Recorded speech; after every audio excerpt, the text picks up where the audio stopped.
93W、94W、95W 到底谁是9号台风马鞍呢？我们来看一下哦。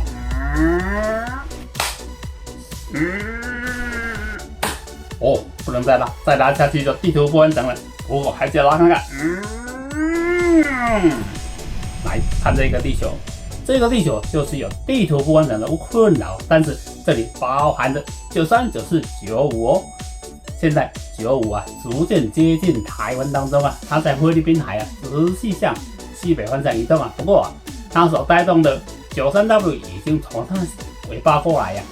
93W 比较聪明啊，走的路线是往菲律宾的东方海面这里靠近菲律宾啊，纬度比较低啊。现在是东经144度啊，北纬10度的地方，相当接近赤道啊。但是这里刚好可以闪过太平洋高压，还有副热高压，所衍生出来一条路线来。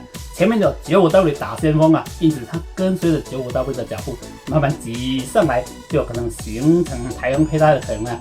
从预测图跑起来，它就会慢慢形成9号台风马鞍的胚胎啊。但是啊，94W 就比较悲哀的，它在南海里面啊，慢慢靠近广东啊。但是啊，虽然走的是西北方向，不过这里非常接近陆地啊，它会带给南海地区甚至啊广东一带一些云雨啊，但是几率不高不多了。不过最主要的还是这个93W 真正有可能形成9号台风马鞍的台风胚胎啊。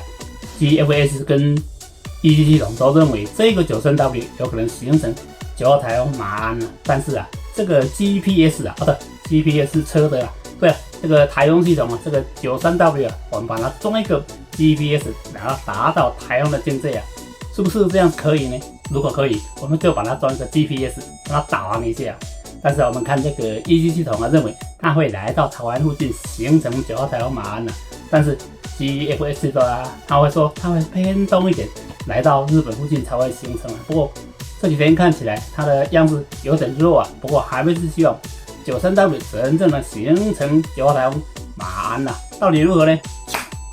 收回来，点击收看主天气看笑，第3个主天气，拜拜。